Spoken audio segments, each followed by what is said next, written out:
Hello students. तो thermochemistry में पिछले वीडियोज में मैंने आपको what is the thermochemistry, what is the heat of reaction, endothermic reaction, exothermic reaction, heat of formation, heat of combustion, heat of ionization, heat of neutralization, heat of hydrogenation, heat of isomerization बताया। उसी तरह से सब छोटे छोटे term है, ध्यान रखिए। जैसे next term is the heat of hydration. Heat of hydration क्या है? तो जैसा नाम में हाइड्रेशन में तो होता है एडिशन ऑफ वाटर मोलिक्यूल। तो हीट ऑफ हाइड्रेशन क्या है? तो amount of heat released. Heat of hydration क्या है? The amount of heat released when 1 mole of a compound, when 1 mole of anhydrous salt, compound यहाँ कौन सी होगी? anhydrous salt। anhydrous मतलब जिसमें वाटर मॉलिक्यूल नहीं, जैसे CuSO4 है, FeSO4 है, Na2SO4 है। Amount of heat release when 1 mole of an anhydrous salt, anhydrous मतलब जिसमें वाटर मॉलिक्यूल नहीं है, combines with fixed number of water molecule। ध्यान दीजिए इसमें क्या होगा? एनहाइड्रस सॉल्ट, कीवर्ड को पकड़िए। इसमें क्या होगा? एनहाइड्रस सॉल्ट, और वो कंबाइन करता है किसके साथ? तो fix number of water molecule. Heat of hydration में क्या होगा? तो amount of heat release when 1 mole of anhydrous salt combines with fix number of water molecule is called heat of hydration. ऐसे हाइड्रेशन का मतलब होता है वाटर मॉलिक्यूल से कॉम्बिनेशन। हाइड्रेशन मतलब होता है वाटर मॉलिक्यूल से कॉम्बिनेशन। हाइड्रेशन मतलब होता है वाटर मॉलिक्यूल से कॉम्बिनेशन। तो हीट ऑफ हाइड्रेशन क्या है? तो अमाउंट ऑफ हीट रिलीज, ध्यान दीजिए, कॉम्बिनेशन होगा, बॉन्ड फॉर्मेशन होगा। जब बॉन्ड फॉर्म होती है तो एनर्जी रिलीज होती है। Amount of heat release when 1 mole of an anhydrous salt combines with fix number of water molecule is called heat of hydration. जैसे अगर हम 1 मोल एनहाइड्रस सॉल्ट ले लें कॉपर सल्फेट, तो 1 मोल कॉपर सल्फेट कितना से कंबाइन करता है? तो 5 मोल ऑफ वाटर। इससे न तो कम न इससे ज़्यादा करेगा। तो 1 मोल एनहाइड्रस सॉल्ट क्या कर रहा? तो fix number of water molecule से कंबाइन कर रहा, तो ये दे रहा। तो इस रिएक्शन में जो एनर्जी रिलीज होगी वो क्या कहलाएंगी? तो heat of hydration. Heat of hydration. तो हीट ऑफ हाइड्रेशन क्या है? तो 1 mole anhydrous salt, 1 mole anhydrous salt जब fix number of water molecule से कंबाइन करता है तो जो एनर्जी रिलीज करता वह कहलाता है heat of hydration. 1 mole anhydrous salt जब fix number of water molecule से कंबाइन करता है तो जो एनर्जी रिलीज करता है that is called heat of hydration. तो amount of heat released when 1 mole of an anhydrous salt combines with fix number of water molecule is called heat of hydration. जैसे यहाँ पर फेरस सल्फेट लीजिए, तो 1 mole FeSO4 7 molecule of water से combine करता है, मतलब 1 मोल 7 मोल से कंबाइन करेगा। तो 1 mole ferrous sulphate 7 mole water से कंबाइन करेगा, तो इसमें जो अमाउंट ऑफ हीट रिलीज होगी that is heat of hydration. उसी तरह से global salt Na2SO4 sodium sulphate है, फिक्स नंबर 10 वाटर मोलिक्यूल से कंबाइन करता है। तो 1 mole anhydrous salt 10 mole water molecule से कंबाइन करेगा, तो इसमें जो एनर्जी रिलीज होगी that is called heat of hydration. तो हाइड्रेशन मतलब होता है कॉम्बिनेशन विथ वाटर मॉलिक्यूल। यहाँ हीट ऑफ हाइड्रेशन है मतलब 1 मोल के साथ कॉम्बिनेशन। तो यहाँ 1 मोल कौन सा होगा? Anhydrous salt. हाइड्रेशन मतलब होता है कॉम्बिनेशन ऑफ वाटर मॉलिक्यूल। तो यहाँ पर किसके साथ कॉम्बिनेशन होगा? तो एनहाइड्रस सॉल्ट के साथ। तो 1 mole anhydrous salt fix number of water molecule से जब कंबाइन करता है तो जो एनर्जी रिलीज करेगा that is called heat of hydration. तो amount of heat release when 1 mole of an anhydrous salt combines with fix number of water molecule is called heat of hydration. ये एक exothermic process है। इस तरह से heat of solution. Solution कैसे बनाते हैं? तो किसी भी सॉल्यूट को पानी में डालिए, है ना, पानी में डालेंगे वो टूट जाएगा और टूटने के बाद आयन देगा। जैसे NaCl को पानी में डाल दीजिए, तो NaCl पानी में डालने के बाद क्या होगा? तो पहले वो टूटेगा, पहले वो क्या होगा? तो ये टूटेगा, किस मतलब आयनाज होगा, किस में? तो आयंस में। अब ये आयन जो बना ये क्या करेगा? तो ये सराउंड कर लिया देगा किसके द्वारा? तो वाटर मॉलिक्यूल। जैसे Na+ बना तो Na+ को क्या करेगा? तो वाटर मॉलिक्यूल ऑब्वियसली का जो ऑक्सीजन होता, वाटर मॉलिक्यूल का जो ऑक्सीजन होता है इसको क्या करेगा तो सराउंड कर लेगा, और Cl- को क्या करेगा तो ये वाटर मॉलिक्यूल का हाइड्रोजन सराउंड कर लेगा, वाटर मॉलिक्यूल का हाइड्रोजन सराउंड कर लेगा। क्यों? क्योंकि यहाँ पर हाइड्रोजन के ऊपर positive, positive negative, positive negative.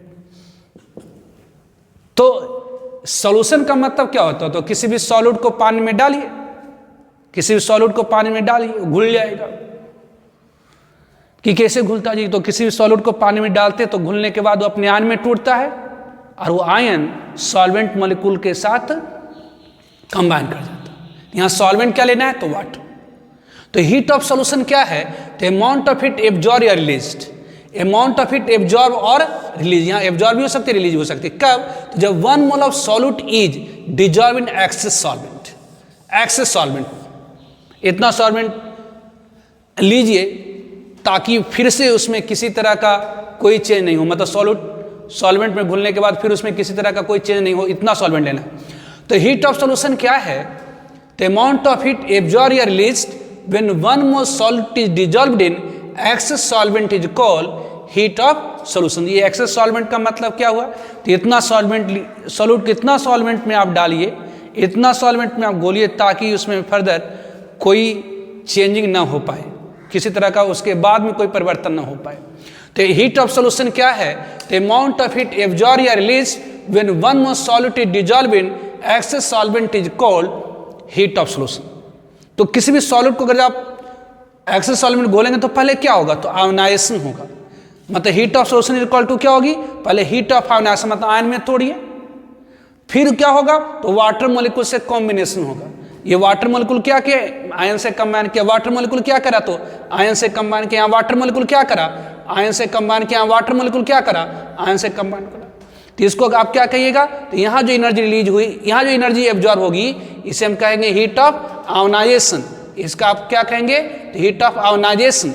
यहाँ पर ये क्या होगा? तो हीट ऑफ आयोनाइजेशन। और ये आपका क्या कहलाएगा? तो हीट ऑफ हाइड्रेशन। ये क्या कहलाएगा? तो हीट ऑफ हाइड्रेशन। तो overall heat of solution equal to क्या होगी? तो heat of ionization plus heat of hydration. तो overall heat of solution equal to क्या होती है? Heat of ionization plus heat of hydration. मतलब पहले आयन में टूटेगा, फिर आयन क्या करेगा? तो वाटर मॉलिक्यूल के साथ बॉन्ड कर लेगा, मतलब हाइड्रेशन हो जाएंगी। तो हीट ऑफ सॉल्यूशन क्या है? तो defined as amount of heat absorb या release when 1 mole solute is dissolved in excess solvent is called heat of solution. 1 mole solute को एक्सेस सॉल्वेंट में डाल दीजिए तो क्या होगा? तो पहले आयोनाइज करेगा, फिर हाइड्रेट करेगा, पहले आयोनाइज करेगा, फिर हाइड्रेट करेगा, पहले आयन में टूटेगा, फिर वाटर मॉलिक्यूल से कंबाइन करेगा। तो जो हीट ऑफ सॉल्यूशन होती है वो इक्वल होती है heat of ionization plus heat of hydration. लेकिन ध्यान दीजिए, लेकिन यहाँ पर ध्यान दीजिए कि क्या ध्यान दूं? तो यहाँ पर ध्यान दीजिए यहाँ पर कि जो आयोनाइजेशन है वो क्या है? तो एक इंडोथर्मिक प्रोसेस जस्ट पढ़ा था आपने, मतलब पिछले वीडियो में पढ़े थे, जस्ट नहीं, पिछले वीडियो में पढ़ा था आपने कि जो आयोनाइजेशन है वो क्या है? इंडोथर्मिक प्रोसेस है। जबकि हाइड्रेशन क्या होता है? तो एक्सोथर्मिक प्रोसेस होता है। ध्यान रखिए, आयोनाइजेशन इंडोथर्मिक प्रोसेस, मतलब यहाँ डेल्टा एच आयोनाइजेशन क्या होगी? तो यहाँ पर डेल्टा एच आयोनाइजेशन मतलब heat of ionization greater than 0 होती है, और डेल्टा एच हाइड्रेशन क्या होती है? तो एक्सोथर्मिक है, इसलिए लेसर देन 0 होगी। तो ध्यान रखें, हीट ऑफ सॉल्यूशन क्या है? तो अमाउंट ऑफ हीट एब्जॉर्ब या रिलीज। ऑब्वियसली अगर ये ज़्यादा हुआ, इसकी न्यूमेरिकल वैल्यू ज़्यादा हुई इससे, इसका मतलब इंडोथर्मिक हो जाएगा, मतलब डेल्टा एच की वैल्यू ग्रेटर देन 0 आ जाएगी। और अगर इसकी न्यूमेरिकल वैल्यू, इसकी जो मैग्नीट्यूड है, जो हीट ऑफ हाइड्रेशन की मैग्नीट्यूड ज़्यादा हुई किससे? तो हीट ऑफ आयोनाइजेशन से, वो क्या हो जाएगा? तो एक्सोथर्मिक हो जाएगा वो हीट ऑफ सॉल्यूशन। तो what is the heat of hydration? Heat of solution क्या है? तो ये जैसा नाम में, सबके नाम में सारी चीज छुपी हुई है ना। साइंस की यही तो सबसे बड़ी ब्यूटी है कि साइंस में हर के टाइटल में, टाइटल मतलब शीर्षक, हर टर्म के टाइटल में 1/4 डिफिनीशन छुपा होता है। बाकी 25%, बाकी 75% को एलाबोरेट करना होता है और उस पर प्रकाश डालना होता है, लेकिन 25% उसके टर्म है। टर्म को अच्छी तरह से समझिए, टर्म में 25% आपका है, बाकी 75% 25% 20% के आसपास है, बाकी 75% 80% तो इलेबोरेट करना होता है। जैसा टर्म में हीट ऑफ हाइड्रेशन, हाइड्रेशन मतलब वाटर मॉलिक्यूल से कॉम्बिनेशन, हीट है मतलब एनर्जी एब्जॉर्ब या रिलीज होगी, मतलब बेसिक हाइड्रेशन है तो बॉन्ड फॉर्म होगा तो एनर्जी रिलीज होगी। तो amount of heat release when 1 mole of anhydrous salt combines with fix number of water molecule is called heat of hydration. Amount of heat release when 1 mole of anhydrous salt combines with fix number of water molecule is called heat of hydration. Hydration एक exothermic process होती है। Heat of solution क्या है? तो amount of heat absorb या release when 1 mole solute is dissolve in excess solvent is called heat of solution. तो किसी solute को पानी में डालेंगे तो पहले आयोनाइज होता है, फिर हाइड्रेट करता है, मतलब heat of solution equal to क्या होती है? तो heat of ionization plus heat of hydration. तो आयोनाइजेशन एक इंडोथर्मिक प्रोसेस होता है, हाइड्रेशन एक एक्सोथर्मिक प्रोसेस होता है। और बेसिक कभी कभी हीट ऑफ आयोनाइजेशन आपका जीरो भी होगा, जैसे NaCl को तोड़ने में आपको हीट नहीं लगता है तो हीट ऑफ आयोनाइजेशन यहाँ पर जीरो हो जाएगी, मतलब हीट ऑफ सॉल्यूशन यहाँ निगेटिव आएगा। जिसका हीट ऑफ सॉल्यूशन निगेटिव हुआ मतलब वो सॉल्यूट पानी में क्या होता है? घुलनशील होता है। ध्यान रखिएगा, जिसका हीट ऑफ सॉल्यूशन निगेटिव आता है वो क्या होता, मतलब जो जिसका हीट ऑफ सॉल्यूशन निगेटिव मतलब एक्सोथर्मिक आता है वो क्या होता? तो पानी में घुलनशील होता है ना। घुलनशीलता इसी पर डिपेंड करती है, ठीक है। तो इसको पहले नोट डाउन करिए। Now Hess law of constant heat summation. Hess law, तो अकॉर्डिंग टू हेस लॉ के अनुसार heat of reaction of a chemical reaction, heat of reaction of a chemical reaction, heat of reaction of a chemical reaction, heat of reaction of a chemical reaction, किसी भी chemical reaction का heat of reaction of a chemical reaction will constant. Hess law के अनुसार किसी भी chemical reaction की जो heat of reaction होती है वो कांस्टेंट होती है, whether it take place in single step और मल्टीपल मतलब many multiple step is called Hess law of constant heat summation.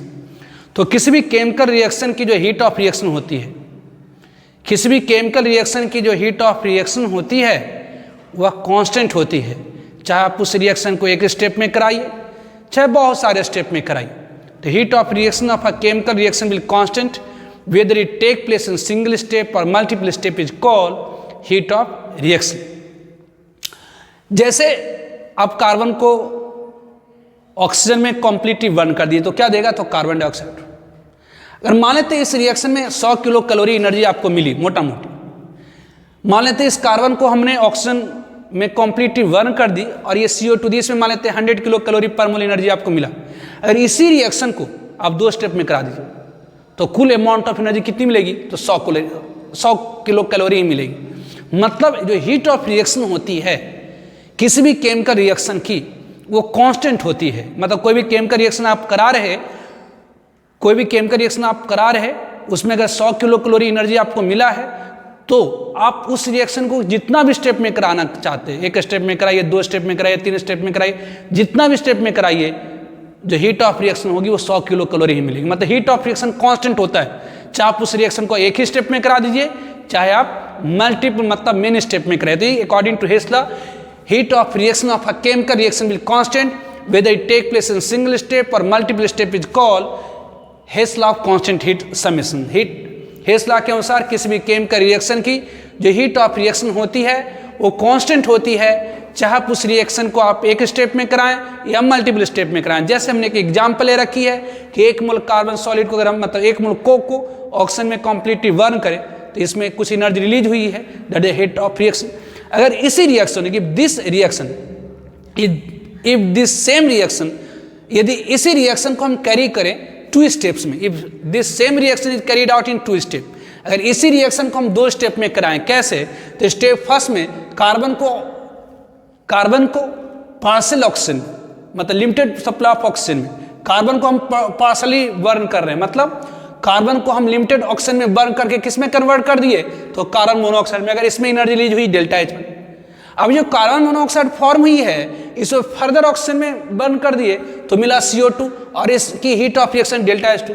और इन दोनों को हम जोड़ दें तो ये ऑब्वियसली ये क्या हो गया, तो ये CO से CO कैंसिल, तो ये रिएक्शन आ गया और इसकी हीट ऑफ रिएक्शन कितनी हो गई, तो delta H1 plus delta H2।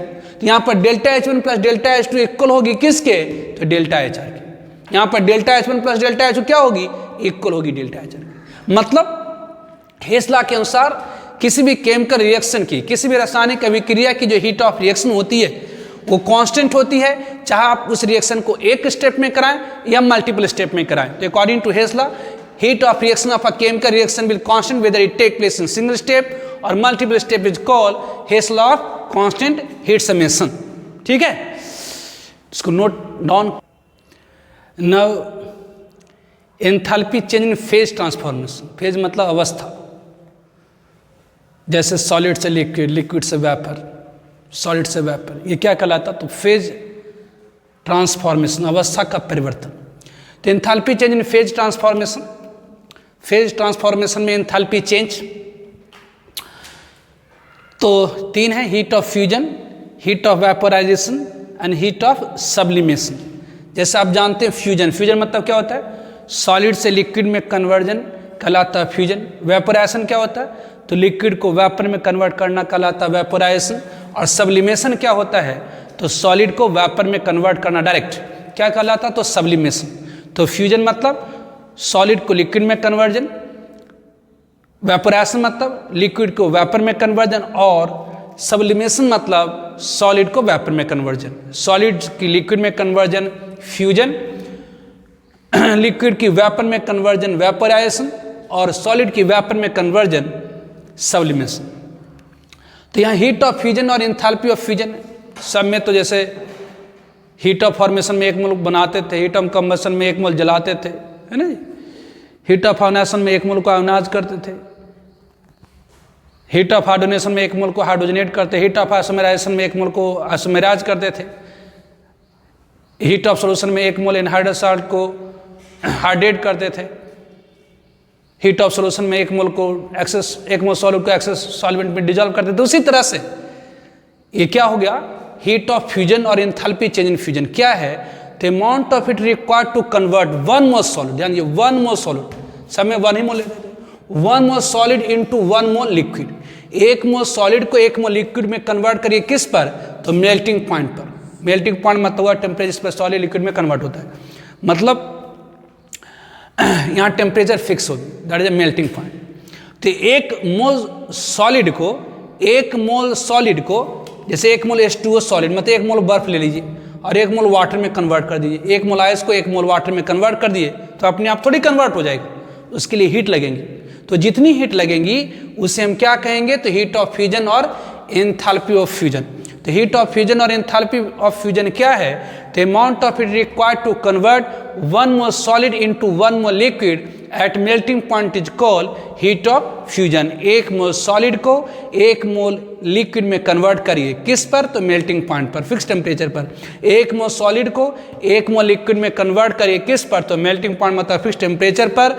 तो इसमें जो अमाउंट ऑफ हीट एब्जॉर्ब होगी that is called heat of fusion. Heat of fusion क्या है, the amount of heat required to convert 1 mole solid into 1 mole liquid at melting point is called heat of fusion. उसी तरह से heat of vaporisation, अब सब में वही चीज है। अब यहाँ पर सॉलिड से लिक्विड किए, वहां पर क्या कर देंगे, तो लिक्विड को वेपर में कर देंगे, है ना। तो same to same heat of vaporization और एंथैल्पी ऑफ वेपोराइजेशन क्या है, the amount of heat required to convert 1 mole liquid into 1 mole vapour. 1 mole liquid को 1 मोल वेपर में कन्वर्ट करिए, दैट उसमें जो अमाउंट ऑफ हीट रिक्वायर्ड होगी that is called heat of vaporization. तो heat of vaporization क्या है, the amount of heat required to convert 1 mole liquid into 1 mole vapour is called heat of vaporization और enthalpy change इन vaporisation. उस तरह से heat of sublimation, तो same to same है।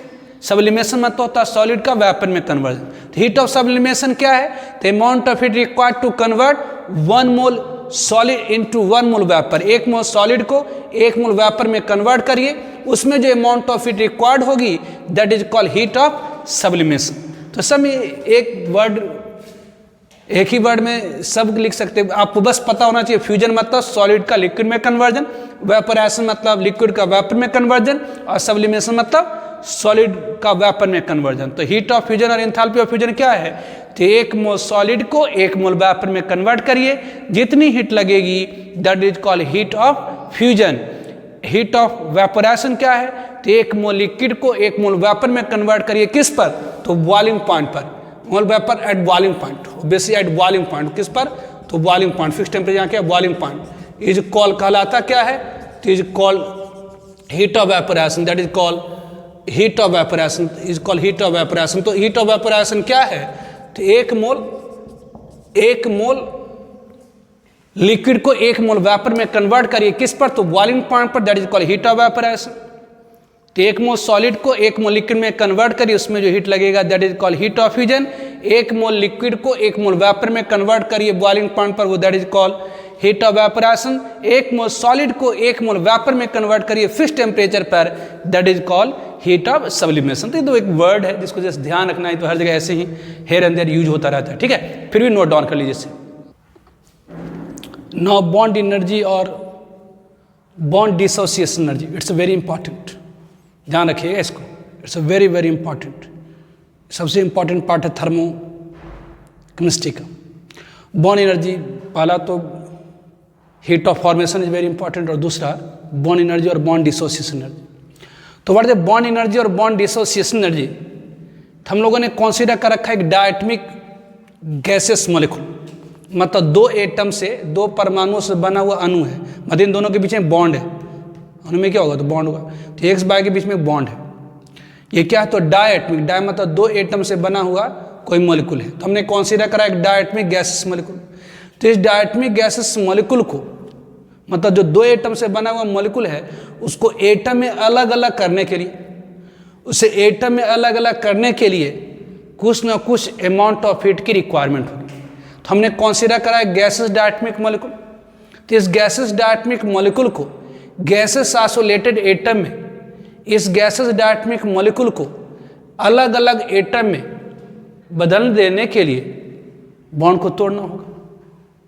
ये तो बॉन्ड में बंधा हुआ है, ये दोनों एटम एक दूसरे से बॉन्ड बना हुआ है, तो इसको अलग अलग करने के लिए क्या करना होगा? तो बॉन्ड को तोड़ना होगा। तो बॉन्ड ऐसे ही थोड़ी टूट जाना, बॉन्ड को तोड़ने के लिए हमें क्या लगती हैं? तो एनर्जी लगेंगी, that is called bond energy और बॉन्ड डिसोसिएशन एनर्जी। ध्यान दीजिए, एक्स बाई 2 एटम से बना हुआ मॉलिक्यूल है, इसके बीच में बॉन्ड होगा, तो इस बॉन्ड को अगर तोड़ देंगे तो ये एटम अलग हो गया, ये एटम अलग हो गया, तो तोड़ने में जो एनर्जी लगेंगी उसी एनर्जी को हम क्या कहते हैं? तो बॉन्ड एनर्जी और बॉन्ड डिसोसिएशन एनर्जी। तो डिफाइंड है क्या? तो बॉन्ड एनर्जी क्या है? तो अमाउंट ऑफ हीट, मतलब amount of energy, amount of heat, amount of energy required to dissociate 1 mole gases diatomic molecule, 1 mole gases diatomic molecule, मतलब 2 एटम से बना हुआ, 2 एटम से बना हुआ, 2 एटम से बना हुआ, 2 एटम से बना हुआ कोई मॉलिक्यूल है, उसका 1 मोल लीजिए और उसको अलग अलग कर दीजिए। तो इसमें जो अमाउंट ऑफ एनर्जी कंज्यूम होगी, इसमें जो अमाउंट ऑफ हीट रिक्वायर्ड होगी, that is called bond energy और बॉन्ड डिसोसिएशन एनर्जी। तो बॉन्ड एनर्जी और बॉन्ड डिसोसिएशन एनर्जी क्या है? तो amount of heat required to dissociate 1 mole gases diatomic molecule into gases isolated atom. ये gases diatomic molecule को gases isolated atom में change कर दीजिए। इसमें जो amount of heat, amount of energy required होती है, कंज्यूम होती है, that is called bond energy और बॉन्ड डिसोसिएशन एनर्जी। जैसे हम लोग ले लेते हैं 1 मोल HCl ले लिए, इसको क्या करिए? तो हाइड्रोजन एटम, क्लोरीन एटम में अलग अलग तोड़ दीजिए, तो इसमें जो एनर्जी लगेगी उसे हम क्या कहेंगे? Bond energy of HCl। HBr ले लीजिए, 1 मोल HBr ले लीजिए, तो इसको क्या करिए? तो अलग अलग एटम में तोड़ दीजिए, तो इसमें जो एनर्जी लगेगी उसे हम कहेंगे बॉन्ड एनर्जी ऑफ HBr। अरे हाइड्रोजन, ये हाइड्रोजन मॉलिक्यूल है, मतलब 2 हाइड्रोजन एटम एक दूसरे से बॉन्डेड है, इसका 1 मोल ले लीजिए और इससे अलग अलग कर दिए, इसमें जो एनर्जी लगेंगी that is called bond energy of hydrogen. उस तरह से ऑक्सीजन है, ऑक्सीजन मॉलिक्यूल, मतलब यहाँ पर ऑक्सीजन बॉन्ड होगी, यहाँ पर ऑक्सीजन बॉन्ड होगी, तो इन दोनों बॉन्ड को तोड़ दीजिए, तो ऑक्सीजन एटम एक दूसरे से अलग हो जाएगी। तो 1 मोल O2 को अलग अलग ऑक्सीजन एटम में तोड़ दीजिए, अलग अलग ऑक्सीजन एटम में कन्वर्ट कर दीजिए, तो इसमें जो एनर्जी लगेंगी that is called bond energy और बॉन्ड डिसोसिएशन एनर्जी। यहाँ 1 मोल N2 ले लिए, इसको अलग अलग एटम में तोड़ दीजिए, इसमें जो एनर्जी लगेंगी that is called bond energy of N2 ETC। तो बॉन्ड एनर्जी और बॉन्ड डिसोसिएशन एनर्जी क्या है, बॉन्ड एनर्जी और बॉन्ड डिसोसिएशन एनर्जी क्या है, तो डिफाइंड है what the amount of heat required to dissociate 1 mole gaseous diatomic molecule into gaseous isolated atom, 1 mole gaseous diatomic molecule into gaseous isolated atom, 1 mole gaseous diatomic molecule into gaseous isolated atom, 1 mole gaseous diatomic molecule into gaseous isolated atom,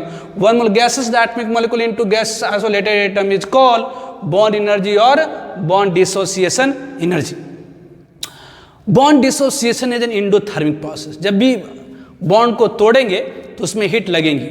तो bond dissociation क्या है, तो एक endothermic process है। तो bond dissociation is an endothermic process and bond formation is an exothermic process. जहाँ कहीं भी बॉन्ड तोड़ेंगे तो वहाँ हीट कंज्यूम होगी, मतलब एंडोथर्मिक प्रोसेस हुई, और जहाँ कहीं भी बॉन्ड बनेगा वहाँ एनर्जी रिलीज होगी, मतलब एक्सोथर्मिक प्रोसेस होगा। तो याद रखिएगा कि bond dissociation is an endothermic process and bond formation is an exothermic process. Bond की डिसोसिएशन एक एंडोथर्मिक प्रोसेस है, जबकि बॉन्ड की फॉर्मेशन एक एक्सोथर्मिक प्रोसेस होती है। तो bond dissociation is an endothermic process and bond formation is an exothermic process. जैसे यहाँ HCl, यहाँ बॉन्ड को तोड़े तो अगर इसमें delta H plus x kilo calorie पर मोल है तो उल्टा कर दीजिए, यहाँ बॉन्ड को तोड़े तो एनर्जी यहाँ पर कंज्यूमर एंडोथर्मिक हो गई, और यहाँ पर बॉन्ड जब बनेगा तो एनर्जी लूज होगी, मतलब एक्सोथर्मिक प्रोसेस होगी। तो ध्यान रखेंगे bond dissociation is an endothermic process and bond formation is an exothermic process. ठीक है, पहले नोट करिए। तो बॉन्ड एनर्जी और बॉन्ड डिसोसिएशन एनर्जी क्या है, तो amount of energy required to dissociate 1 mole gaseous diatomic molecule into gaseous isolated atom। एक मोल गैसेस डायटमिक मॉलिक्यूल को गैसेस आइसोलेटेड एटम में चेंज कर दीजिए, उसमें जो हीट रिक्वायर्ड होगी that is called bond energy और बॉन्ड डिसोसिएशन एनर्जी। तो अगर मान लेते हैं 2 एटम का मॉलिक्यूल है तब तो ठीक है, अगर बहुत सारा 3 एटम एक मॉलिक्यूल में 4 एटम है तब ऐसे केस में क्या किया जाएगा, तो एवरेज बॉन्ड एनर्जी लिया जाता है। अगर किसी मॉलिक्यूल में यदि किसी मॉलिक्यूल में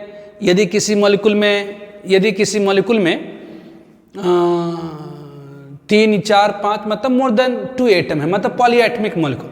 तो पॉलीएटमिक मॉलिक्यूल में क्या किया जाता, तो जो बॉन्ड एनर्जी लिया जाता है वो एवरेज लिया जाता है। जैसे हमने कंसीडर कर रखा है H2O गैस। अब H2O गैस में हाइड्रोजन है, ऑक्सीजन हाइड्रोजन है, मतलब यहाँ OH बॉन्ड है, OH बॉन्ड है। तो H2O गैस को अगर हमें आइसोलेटेड एटम में चेंज करना तो कैसे चेंज करेंगे, तो कहेंगे जी पहले एक OH बॉन्ड को तोड़िए, तो पहले एक OH बॉन्ड को तोड़िए, इसमें कुछ एनर्जी लगा, फिर दूसरा OH बॉन्ड को तोड़े, फिर दूसरा OH बॉन्ड को तोड़े, इसमें एनर्जी लगा।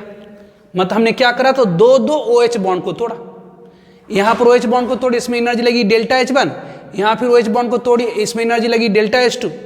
तो कुल एनर्जी कितनी लग गई, तो यहाँ delta H1 plus delta H2। कितने OH बॉन्ड को तोड़ने में लगी, तो 2 OH बॉन्ड को तोड़ने में लगी। तो एक OH बॉन्ड को तोड़ने में कितनी एनर्जी लगी, तो delta H1 plus delta H2 by 2। तो पॉलीएटमिक मॉलिक्यूल में जो बॉन्ड एनर्जी लिया जाता है that is average bond energy और एवरेज बॉन्ड डिसोसिएशन एनर्जी। जैसे अगर आपको कहा जाए कि CH4 में CH की बॉन्ड एनर्जी क्या होगी, CH4 में CH की बॉन्ड एनर्जी क्या होगी, तो पहले एक बॉन्ड को तोड़िएगा तो डेल्टा H1, फिर दूसरे बॉन्ड को तोड़िएगा तो डेल्टा H2, फिर तीसरे बॉन्ड को तोड़िएगा तो डेल्टा H3, फिर चौथे बॉन्ड को तोड़िएगा तो डेल्टा H4। तो सबको जोड़ करके 4 से डिवाइड कर दीजिए तो वो हो जाएगा CH की बॉन्ड एनर्जी। तो पॉलीएटमिक मॉलिक्यूल में जो बॉन्ड एनर्जी लिया जाता है वो कौन से लिया जाता है, एवरेज बॉन्ड एनर्जी लिया जाता है। ठीक है, पॉलीएटमिक मॉलिक्यूल में कौन सा लिया जाता है, एवरेज बॉन्ड एनर्जी। तो एवरेज बॉन्ड एनर्जी और बॉन्ड डिसोसिएशन एनर्जी क्या है, तो पॉलीएटमिक मॉलिक्यूल में सारे बॉन्ड को तोड़ करके उसका एवरेज निकाल लिया जाता है, that is the average bond energy और एवरेज बॉन्ड डिसोसिएशन एनर्जी। ठीक है, नाउ हीट ऑफ एटोमाइजेशन और enthalpy of atomisation. Heat of atomisation जैसा नाम में है, एटोमाइजेशन मतलब एटम में बना दीजिए और उसमें हीट लगेगा, तो कितना एटम। तो हीट ऑफ एटोमाइजेशन और एंथैल्पी ऑफ एटोमाइजेशन क्या है, तो एक मोल किसी भी एलिमेंट का लीजिए, एक मोल किसी भी एलिमेंट का लीजिए, कौन सा एलिमेंट जो मोस्ट एबंडेंट है, किसी भी एलिमेंट का कितना लीजिए तो 1 मोल, सब में तो 1 ही मोल लेते हैं। किसी भी एलिमेंट का 1 मोल लीजिए जो मोस्ट एबंडेंट है, तो 1 मोल मोस्ट एबंडेंट एलिमेंट को क्या करिए, गैसेस आइसोलेटर में तोड़ दीजिए। तो इसमें जो हीट लगेंगी that is called heat of atomization और एंथैल्पी ऑफ एटमाइजेशन। तो हीट ऑफ एटमाइजेशन और एंथैल्पी ऑफ एटमाइजेशन क्या है? हीट ऑफ एटमाइजेशन और एंथैल्पी ऑफ एटमाइजेशन क्या है? तो amount of it required to convert 1 mole most abundant elemental form into gases isolated atom is called heat of atomization. 1 mole क्या लीजिए तो मोस्ट एबंडेंट एलिमेंटल फॉर्म लीजिए और उसको क्या करिए तो गैसेस आइसोलेटेड एटम में तोड़ दीजिए।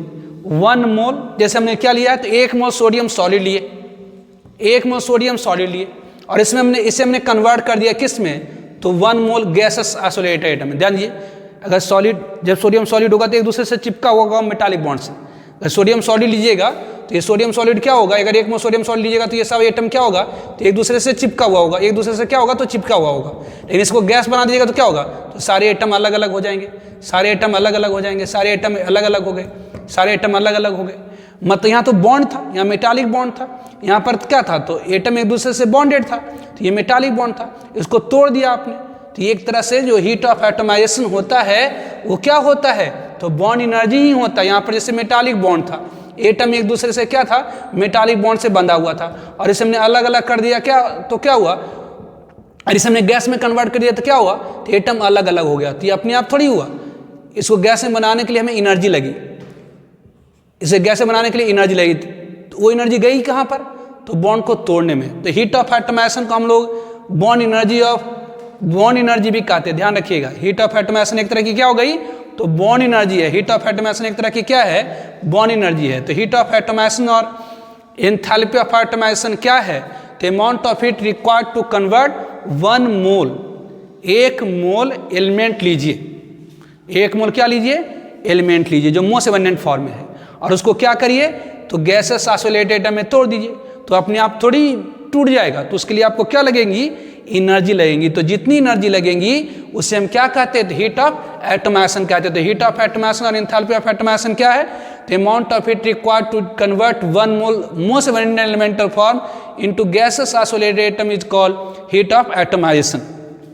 तो जस्ट ध्यान रखिए पॉलीएटॉमिक मॉलिक्यूल में जो बॉन्ड एनर्जी लिया जाता है that is average bond energy, और हीट ऑफ एटमाइजेशन क्या है एक तरह की बॉन्ड एनर्जी ही है। इसमें क्या होता तो 1 मोल एलिमेंट को 1 मोल एलिमेंटल फॉर्म को उसके गैसेस आइसोलेटेड में चेंज कर देना है, 1 मोल एलिमेंटल फॉर्म को गैसेस आइसोलेटेड फॉर्म में चेंज कर देना है, 1 मोल एलिमेंटल फॉर्म को गैसेस आइसोलेटेड फॉर्म में चेंज कर देना है। ठीक है, तो पहले इसको नोट डाउन करिए। तो हीट ऑफ एटमाइजेशन, तो हीट ऑफ एटमाइजेशन क्या हुआ तो amount of heat required to convert 1 mole elemental form, 1 mole most abundant elemental form into gases isolated atom. जैसे यहाँ पर 1 मोल आप कार्बन सॉलिड ले लीजिए, मतलब कार्बन का ग्रेफाइट फॉर्म जो सॉलिड फॉर्म में है, तो 1 मोल एलिमेंट ले लिए और उसको क्या करिए तो अलग अलग एटम में तोड़ दिए। तो यहाँ पर जो एटम होगा वो एक दूसरे से बॉन्डेड होगा, तो उन सारे बॉन्ड को आपने क्या करा तोड़ करके अलग अलग कर दिया। तो इसमें जो एनर्जी लगी इसे हम कहेंगे heat of atomization of carbon graphite, या इसी को हम लोग कह सकते हैं bond energy of carbon graphite, या इसी को हम लोग क्या कह सकते हैं तो bond energy of carbon graphite. तो हीट ऑफ एटमाइजेशन क्या है तो 1 मोल एलिमेंट को 1 mole most abundant elemental form को 1 मोल क्या तो एलिमेंटल फॉर्म को, मतलब एलिमेंट जो जिस फॉर्म में पाया जाता है, तो 1 मोल एलिमेंटल फॉर्म को मोस्ट एबंडेंट एलिमेंटल फॉर्म को क्या करे तो गैसेस आइसोलेटेड में चेंज करे। जैसे यहाँ पर देखिए हार्डन किस फॉर्म में पाया जाता है तो H2 गैस, तो 1 मोल H2 को ले लीजिए, 1 मोल H2 को ले लीजिए, उसको अलग अलग एटम में तोड़ दीजिए। तो इसमें जो एनर्जी लगेगी तो उसे क्या कहेंगे तो heat of atomization of H2, या इसी को हम लोग बॉन्ड एनर्जी ऑफ H2 भी कर सकते हैं। उसी तरह से अगर हम 1 मोल O2 ले लेते हैं और 1 मोल O2 ले लेते हैं और इसको अलग अलग एटम में तोड़ देते हैं तो इसको हम क्या कहेंगे तो इस रिएक्शन में जो एनर्जी लगेगी उसे हम कहेंगे heat of atomization of O2 या बॉन्ड एनर्जी ऑफ O2। तो हीट ऑफ एटमाइजेशन क्या है तो 1 मोल एलिमेंटल फॉर्म को 1 मोल एलिमेंटल फॉर्म को गैसेस आइसोलेटेड फॉर्म में चेंज कर दीजिए, उसमें जो हीट लगती है that is called heat of atomization और एंथैल्पी ऑफ एटोमाइजेशन। तो बेसिक एटोमाइजेशन एक इंडोथर्मिक प्रोसेस है, मतलब एक तरह की बॉन्ड एनर्जी है। ना heat of reaction in terms of bond energy, ना heat of reaction in terms of bond energy. जैसे कोई केमिकल रिएक्शन रहे और कोई केमिकल रिएक्शन हो, उसमें रिएक्टेंट प्रोडक्ट का बॉन्ड एनर्जी दे दे। अगर कोई केमिकल रिएक्शन है और उसमें रिएक्टेंट और प्रोडक्ट का क्या करे, बॉन्ड एनर्जी दे दे, और पूछे बताइए इसका हीट ऑफ रिएक्शन। जैसे आपको मैंने बताया था heat of reaction in terms of heat of formation, पढ़े है ना। Heat of reaction in terms of heat of formation क्या होता, तो heat of reaction in terms of heat of formation क्या होता, तो summation of heat of formation of product minus summation of heat of formation of reactant. उसी तरह से heat of reaction in terms of heat of combustion आपने पढ़ा, heat of reaction equal to क्या, तो summation of heat of combustion of reactant minus summation of heat of combustion of product. उसी तरह से heat of reaction in terms of bond energy, तो heat of reaction in terms of bond energy क्या होती है, तो अगर delta H R heat of reaction है, तो heat of reaction equal to होती है summation of bond energy of reactant minus summation of bond energy of product. Heat of reaction in terms of bond energy क्या होती है, तो summation of bond energy of reactant minus summation of bond energy of product. जैसे हमने consider करा, तो ये याद रखना होगा, ये आपको याद रखना होगा। Heat of reaction in terms of bond energy क्या, तो summation of bond energy of reactant, यानी reactant minus bond energy of product. यानी heat of reaction in terms of formation क्या होता था, तो summation of heat of formation of product minus summation of heat of formation of reactant. Heat of reaction in terms of heat of combustion क्या होता था, heat of reaction equal to summation of heat of combustion of reactant minus heat of combustion of product. उस तरह से heat of reaction in terms of bond energy क्या होगा, तो summation of bond energy of reactant minus summation of bond energy of product. जैसे हमने consider कर रखा है केमिकल रिएक्शन, और इस केमिकल रिएक्शन में सर रासायनिक अभिक्रिया में कितनी अमाउंट ऑफ हीट एब्जॉर्ब या रिलीज हो रही है, ये अगर आपको निकालनी है, इस केमिकल रिएक्शन में किसी अमाउंट ऑफ हीट एब्जॉर्ब या रिलीज हो रही है, और ये आपको निकालना है, तो आपके पास कुछ डेटा होना चाहिए ना। हाँ, डेटा आपको दिया है bond energy of hydrogen hydrogen bond, bond energy of bromine bromine bond, bond energy of HBr bond. तो heat of reaction in terms of bond energy क्या होती है, तो summation of bond energy of reactant minus summation of bond energy of product. तो summation of bond energy of reactant मतलब क्या हुआ, तो bond energy of HH bond plus bond energy of Br bond minus 2 into bond energy of HBr bond. तो heat of reaction in terms of bond energy क्या होती, तो summation, याद रखिएगा, summation of bond energy of reactant minus summation of bond energy of product. जैसे इस reaction का heat of reaction निकालना है, तो इसकी heat of reaction equal to क्या होगी, तो H2 है तो bond energy of HH bond, Br है तो bond energy of Br bond, ये रिएक्टेंट हो गया, माइनस HBr है तो 2 into bond energy of HBr bond. तो इससे आप क्या कर सकते हैं, तो हीट ऑफ रिएक्शन निकाल सकते हैं अगर बॉन्ड एनर्जी दिया हुआ है, ठीक है। तो इसके आधार पर कुछ क्वेश्चन हम लोग करते हैं, पहले इसको नोट डाउन करिए, ठीक है।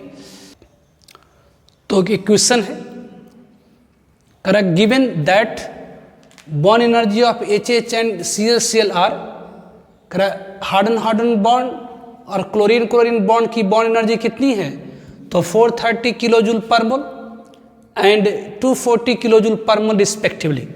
Given that bond energy of HH and ClCl bond are 430 kilo joule per mole and 240 kilo joule per mole respectively, and heat of formation of HCl is, और HCl की हीट ऑफ फॉर्मेशन कितनी है, तो -90 kilo joule per mole है, -90 kilo joule per mole. Bond enthalpy of HCl मतलब HCl की bond energy क्या हो। तो सॉल्यूशन हमें दिया क्या गया है, तो given, we have to given क्या, तो हीट ऑफ फॉर्मेशन किसकी, तो heat of formation of HCl की हीट ऑफ फॉर्मेशन दी गई है कितनी, तो HCl की हीट ऑफ फॉर्मेशन दी गई है कितनी, तो -90 किलो जूल पर। Heat of formation of HCl हमें कितनी दी गई है, तो -90 किलो जूल पर मोल। तो हीट ऑफ फॉर्मेशन क्या होती है, हीट ऑफ फॉर्मेशन क्या होती है, तो एक मोल कंपाउंड को बनाइए, हीट ऑफ फॉर्मेशन क्या है, तो एक मोल कंपाउंड को बनाए, जिससे यहाँ पर क्या करेंगे, तो एक मोल HCl को बनाएंगे, किससे बनाएंगे, तो एक मोल HCl को बनाएंगे, किससे बनाएंगे, तो उसके मोस्ट एबंडेंट एलिमेंटल फॉर्म से। तो HCl में कौन कौन से एलिमेंट है, तो हाइड्रोजन है और क्लोरीन है। तो हाइड्रोजन का एलिमेंटल फॉर्म क्या होता है, तो H2 होता है गैस, और क्लोरीन का एलिमेंटल फॉर्म क्या होता है, तो क्लोरीन होता है गैस। तो हमें दिया गया heat of formation of HCl, मतलब 1 मोल HCl को फॉर्म करेंगे किससे, तो उसके मोस्ट एबंडेंट एलिमेंटल फॉर्म से। बैलेंस करने के लिए आप क्या करेंगे, तो यहाँ पर हाफ डालेंगे, यहाँ पर क्या करेंगे, तो हाफ दिस। तो यहाँ पर 1 मोल HCl को हमने बनाया किससे, तो उसके एलिमेंटल फॉर्म से। तो ये एक रिएक्शन हो गई, ये एक रासायनिक अभिक्रिया हो गई। इस रासायनिक अभिक्रिया की जो हीट ऑफ रिएक्शन होगी वो इक्वल होगी हीट ऑफ फॉर्मेशन के, दैट इज इक्वल टू होगी कितना के, तो -90 किलो जूल पर मोल की। तो क्वेश्चन में कहा जा रहा है heat of formation of HCl -90 kilo joule per mole है, मतलब 1 मोल अगर HCl को फॉर्म करते हैं उसके एलिमेंटल फॉर्म से, अगर 1 मोल HCl को फॉर्म करते हैं उसके एलिमेंटल फॉर्म से, 1 मोल HCl को फॉर्म करते हैं उसके एलिमेंटल फॉर्म से, तो इस रिएक्शन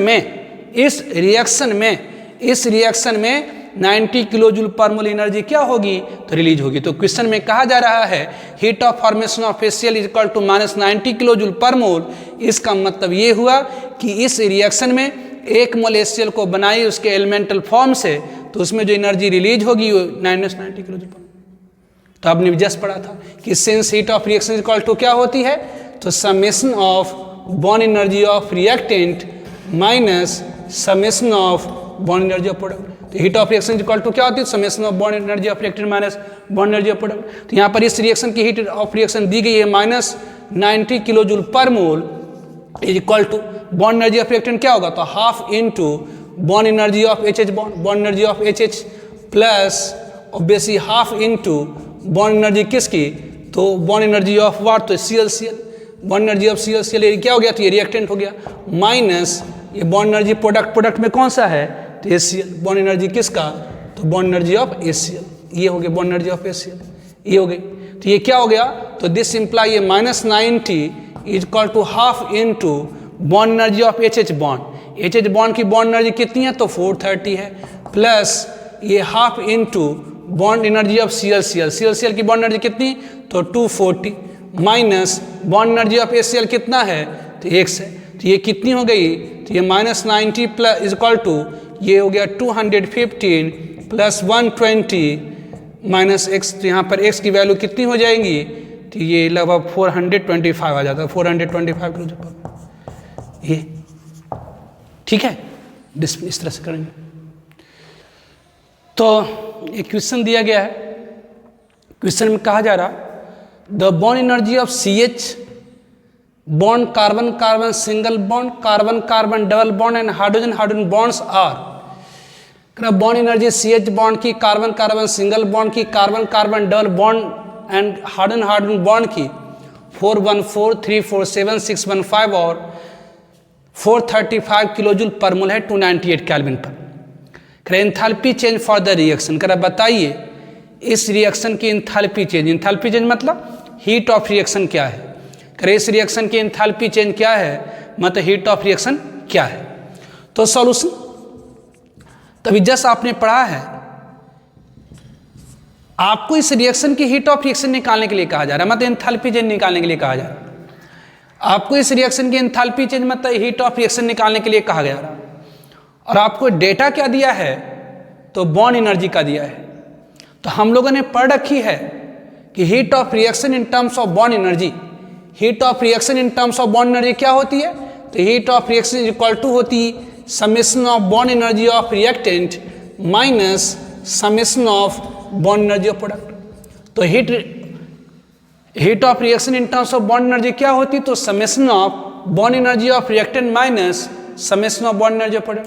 तो इट इज इक्वल टू क्या होगी, तो दिस इम्प्लाई, इसका मतलब heat of reaction equal to क्या, तो summation of bond energy of reactant. Reactant में कौन कौन सी बॉन्ड है, कि ये CH बॉन्ड है, 2 CH बॉन्ड, ये 3 CH बॉन्ड, ये 4 CH बॉन्ड, तो कहिएगा 4 इंटू ये CH बॉन्ड हो गया, प्लस और क्या है कि जी एक कार्बन कार्बन डबल बॉन्ड है, तो ये कार्बन कार्बन डबल बॉन्ड की बॉन्ड एनर्जी, प्लस और क्या है, तो हाइड्रोजन हाइड्रोजन बॉन्ड है, एक हाइड्रोजन हाइड्रोजन बॉन्ड है, तो ये रिएक्टेंट का हो गया, माइनस प्रोडक्ट में क्या है, तो ये प्रोडक्ट में क्या है, तो ये CH बॉन्ड है, CH बॉन्ड है, CH बॉन्ड है, CH बॉन्ड है, CH बॉन्ड है, CH बॉन्ड है, तो ये 6 इंटू CH बॉन्ड है, प्लस और क्या है, तो ये कार्बन कार्बन बॉन्ड है।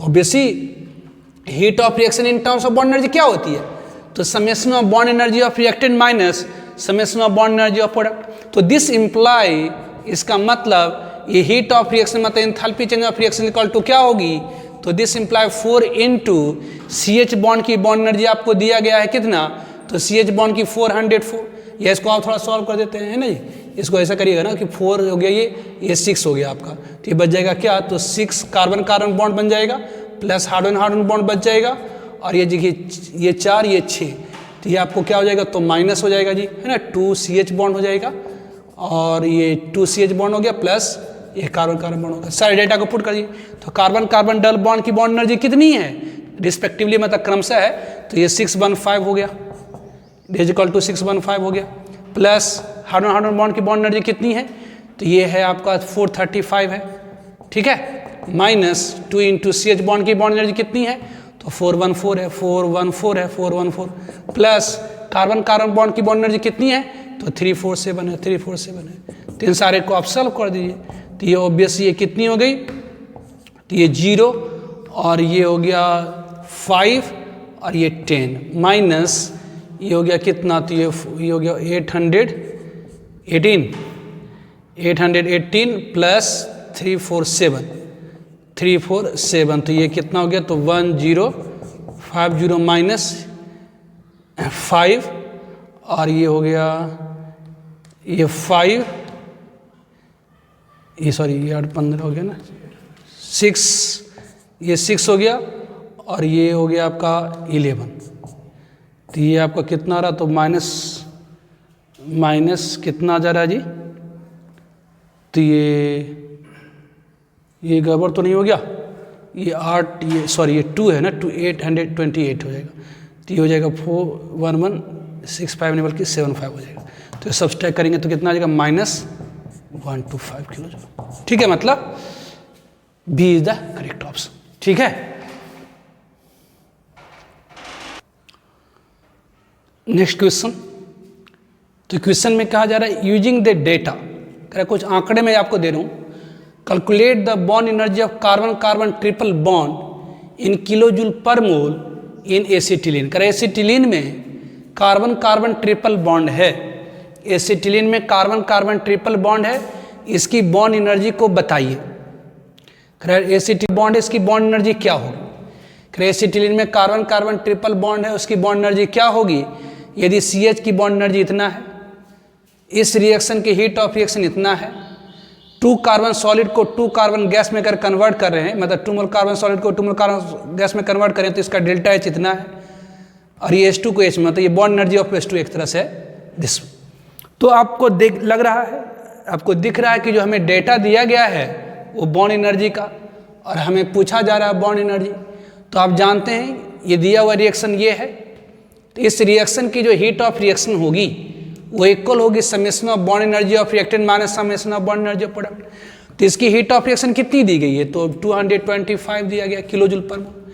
ये रिएक्टेंट में क्या है, तो यहाँ पर बॉन्ड एनर्जी ऑफ क्या करेंगे, तो ये 2 कार्बन सॉलिड प्लस और क्या दिया गया है, प्लस ये क्या, तो बॉन्ड एनर्जी किसकी, तो bond energy of HH minus ये क्या होगी, तो यहाँ CH है, तो ये 2 इंटू ये बॉन्ड एनर्जी किसकी, तो ये CH की, प्लस ये बॉन्ड एनर्जी किसकी, तो कार्बन कार्बन ट्रिपल बॉन्ड की। तो ये सारे डेटा को पुट कर दीजिए, तो ये क्या होगी, तो 225 is equal to bond energy of, देखिए कार्बन सॉलिड को कार्बन गैस में कन्वर्ट करा तो एक तरह से बॉन्ड को तोड़ा, तो ये बॉन्ड एनर्जी है कितनी, तो 1410 है, plus bond energy of HH bond की बॉन्ड एनर्जी कितनी है, तो 330 है kilo joule, -2 into bond energy of CH bond की बॉन्ड एनर्जी कितनी है, तो ये हमें कैलकुलेट करनी है obviously, plus sorry bond energy of CH bond has been given, yes that is the what, तो 350 that is equal to 350, plus ये क्या है, तो बॉन्ड एनर्जी किसकी है, तो ये कार्बन कार्बन ट्रिपल बॉन्ड की है, ठीक है। तो इसको अपन सॉल्व कर देंगे, तो ये कितना हो गया, तो इसको आप इधर ले माइनस माइनस प्लस है, तो इसको ले आइए, तो बॉन्ड एनर्जी ऑफ क्या, तो ये carbon carbon triple bond is equal to क्या होगी, तो ये हो गया आपका कितना, तो 1740 माइनस 700 माइनस 225, ये हुआ ना जी, इतना किलो जूल पर मोल, ठीक है।